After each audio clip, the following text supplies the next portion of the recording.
પૂર્વ કચ્છ જિલ્લા પોલીસ વડા સાગર બાગમારના માર્ગદર્શન હેઠળ દુધઈ પોલીસ સ્ટેશન દ્વારા વિસ્તારમાં કાયદો અને વ્યવસ્થાની સ્થિતિ વધુ મજબૂત બનાવવા તેમજ ગુનાહિત પ્રવૃત્તિઓ પર નિયંત્રણ લાવવા માટે ગત રાત્રિ દરમિયાન વિશેષ વાહન ચેકિંગ ડ્રાઈવ હાથ ધરવામાં આવી હતી.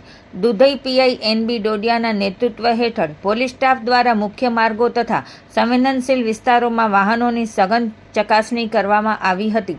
ચેકિંગ દરમિયાન શંકાસ્પદ વાહનો અને વ્યક્તિઓની તપાસ કરવામાં આવી તેમજ વાહન ચાલકોને ટ્રાફિક નિયમોનું પાલન કરવા અંગે માર્ગદર્શન આપવામાં આવ્યું હતું.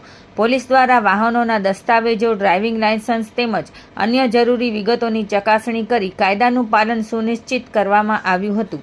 આ પ્રકારની કામગીરીથી અસામાજિક તત્વોમાં કાયદાનો ભય ઊભો થાય છે તેમજ સામાન્ય નાગરિકોમાં સુરક્ષાની ભાવના મજબૂત બને છે. દુધઈ પોલીસ દ્વારા આગામી દિવસોમાં પણ આવી સઘન ચેકિંગ કામગીરી ચાલુ રાખવામાં આવશે.